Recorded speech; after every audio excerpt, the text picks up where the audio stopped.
Hey, what's up guys? It's Scares here. Now our first story for today comes from PewDiePie. So as many of you know, last month PewDiePie announced that he was going to be a dad in the future and that Marcia was pregnant. And Marcia posted this just a few days ago. She said that she is 24 weeks along in her pregnancy. Now that is much longer than people thought, and fans are freaking out right now knowing that in less than 3 months, PewDiePie is going to be a dad. But speaking of PewDiePie, a lot of people noticed that out of nowhere, his Twitch account started live streaming after years of not streaming. He stopped streaming on Twitch years ago, but for some reason he was streaming just randomly, and a lot of people started freaking out thinking that PewDiePie was hacked, but it looks like this might have really been PewDiePie and his team streaming on his Twitch account, and that's because they were playing old PewDiePie videos back to back. And it looks like this is like an endless stream of PewDiePie content on Twitch. One person tweeted out saying PewDiePie has launched a Twitch stream called PewDiePie Infinity that endlessly plays every one of his videos on a loop. With over 4,000 YouTube videos posted and over 3,000 hours of content total, it's kind of an infinite money glitch. And that's right, like this stream is just playing these videos constantly, and he has thousands of viewers watching this live, and many people are now saying this is a very interesting business move from PewDiePie. It seems like this is a really good idea actually, to be able to just make money while his fans watch his videos on a loop. Now the next story for today's video comes from FaZe Clan. So I'm sure many of you heard about what's been going on with FaZe recently, but if you don't know, FaZe was called out by many of the leaders and the top people in the team. They say here that FaZe has been corrupted by corporate interests and that the team is no longer what it used to be. And there are many people coming out and calling out FaZe right now. I mean, the viewers are very, very upset with FaZe. Well, the official organization account tweeted this out just a few days ago. They say, "We know that for too long we haven't been the FaZe that we need to be, but we're working hard towards fixing that. We hope to have all of the OGs sit down together soon, and we don't want to do that without everyone. We'll do everything in our power to work this out and not let you down." So it looks like FaZe is going to actually try to do something about this in the future, but we're just going to have to wait and see what really happens here. And there still is a lot of skepticism from fans here, but just today, FaZe Banks, one of the leaders and owners of FaZe, posted a picture with him and a bunch of the other original leaders and owners of FaZe, and he says here that they are up to something. And then FaZe Clan themselves retweeted it. So are they trying to take back the team? Are they trying to bring back the team to what it used to be? That would be very interesting. And the next topic for today comes from the massive YouTuber LinusTechTips. So last week Linus was hacked, okay? His entire channel got hacked overnight, and they started live streaming a Tesla Elon Musk stream where it was completely fake, but they were scamming people. They were having people click on links and scamming them. It was a really scary situation, and honestly this happens very often now. Like there are many YouTubers that get hacked now. They have their channels changed and they stream stuff.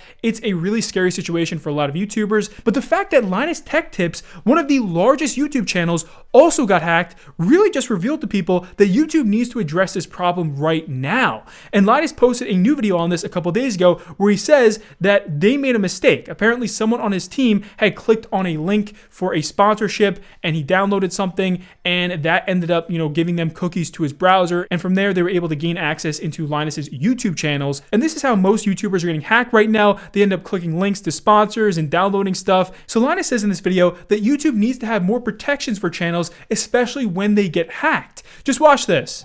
I've seen quite a few people, rightly, express some resentment that we were able to get this resolved so quickly when their favorite niche creator X or Y struggled with it for an extended period of time, or even never got it fully resolved. So it's clear that there are some changes that need to be made, and here are a few of them in no particular order. We need greater security options for key channel attributes. I mean, how can you change the name of a channel without having to re-enter your password and your two-factor? What about resetting a stream key? Same deal in my opinion. And moving on to our next story for today, we have to talk about the new streaming platform known as Kick. So Kick has been taking the internet by storm, and there's a lot of banned streamers who have now moved over to Kick as well. And this is because Kick has a very lax terms of service where you can essentially do whatever you want up to a certain extent, okay? So they do have a terms of service, but there has been a lot of content on there that we have never seen before on platforms like YouTube and Twitch, and that's why you see a lot of streamers moving over, because they can just do what they want and not be worried about getting banned. So there are incentives for a lot of creators, but also the platform has garnered some controversy because of some of the content that's being showed on the site. But Trainwrecks just tweeted this out yesterday. He says, when these next 6 signings are announced, Twitch and all of its puppet fuck faces will be shook. So Trainwreck is one of the top guys at Kick, and it sounds like what he's saying here is that they have 6 big streamers that are going to be signing on to Kick and moving over to Kick exclusively to stream there now. So they're picking up more and more streamers from other platforms, but now that big Twitch streamers are moving over to Kick, other streamers who are already on Kick feel like they're being pushed out. One person tweeted out saying, Kick took my active username to give it to a Twitch partner. Yeah, I don't know about this switch. So there's been very mixed opinions on this platform recently, and we'll keep you guys updated on who exactly they end up signing in the future. But our next story for today comes from the Creator Clash. So I'm sure many of you know about the Creator Clash and what's happening in the future. This is going to be a very, very big boxing event. It's going to be done for charity, and it's hosted by the YouTuber Idubbbz. Well, over the last few days, the Creator Clash has been under fire from a lot of creators because they decided to cut one of their boxers from the event. And while they don't give us an exact reason as to why they cut Froggy Fresh from this event, it might be because of some comments he made about Idubbbz. I mean, we really don't know. They tweeted this out. They say there has been a change in the lineup and Froggy Fresh will no longer be fighting against Chris Raygun. We will announce his replacement in the coming days. With just 3 weeks left, the countdown to Creator Clash 2 has begun. Creator Clash's goal is to make an inclusive and fun environment for our creators and fans while giving back to charity. This has always been our mission, and Froggy Fresh's recent behavior does not align with that mission. We look forward to sharing this positive experience on April 15th. So there's been a lot of creators covering this and talking about it, and it looks like this guy might have made comments about Idubbbz and his girlfriend, and that could have been the reason why he was cut from the event. And if you don't know who Froggy Fresh is, he used to be a very big YouTuber. Honestly, a lot of people are very upset with the Creator Clash and Idubbbz. The YouTuber Critical tweeted out saying, I'm very disappointed by this. Kicking him for Twitter controversy after months of training is brutal. I don't think any jokes he made were intended to be mean-spirited or shit on anyone. Hopefully they reconsider this decision. So you have many creators here who are defending Froggy Fresh in this situation because they just don't feel like he should have been kicked here. They think that he was being very lighthearted about it and he was just trying to hype up the fight with these comments. So just tonight, the Creator Clash came out with an official statement on the whole Froggy Fresh situation. They say here that as many of you are aware, we recently announced that Froggy Fresh would be leaving the Creator Clash 2 ticket. And they say that they had a legally binding code of conduct with the Creator Clash 2 fighters. And they claim that there were several violations made by Froggy Fresh and that they tried to address this with him. They say that when it became clear that the exhibited behavior wasn't stopping, at risk to the other fighters, fans, and others involved in the event,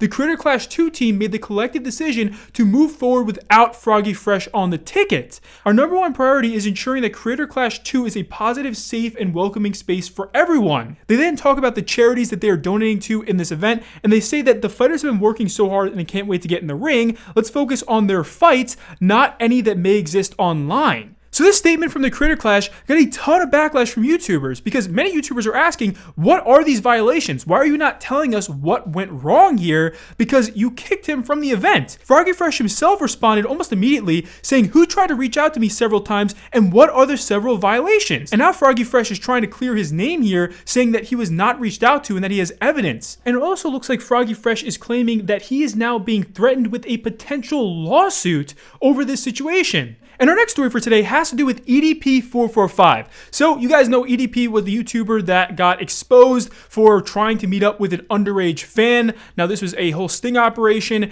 and the main person who set him up was a guy who called himself Czech Goldstein, and they faked being an underage fan, and EDP tried meeting up with her, and it was a huge deal. And we know that EDP has tried coming back multiple times. He's tried to clear his name, and he's done interviews. I mean, he has really tried to get back into the scene, but people are just not allowing him to. Well, EDP is trying to clear his name again. He recently made a video where he claims that he was being set up this whole time. And he says here that the original sting operation where he got caught was actually just a big acting scene between him and Czech Goldstein that he was asked to do. That's right. Just watch this. The incident that took place on April 18th, 2021 actually didn't occur.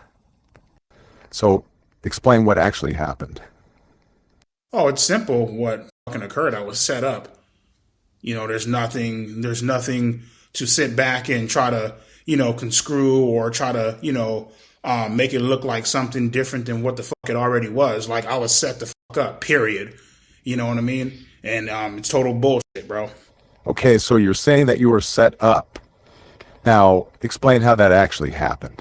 Well, first and foremost, in the very beginning, I was emailed by Chet. We did the whole, we scheduled a time to meet and things of that nature. Went over to Rite Aid. Javier, the camera guy, he walked me over to Chet. You feel me? And, you know, Chet basically had some chat logs and stuff like that. And he just wrote out a scenario and just told me to go with it. And that's what happened. Now, there have been multiple YouTubers debunking this over the past week, but the YouTuber Critical recently made a video that's completely blown up. And he shows here that these emails are clearly photoshopped. Just watch this. These are fucking poorly photoshopped emails that he posts.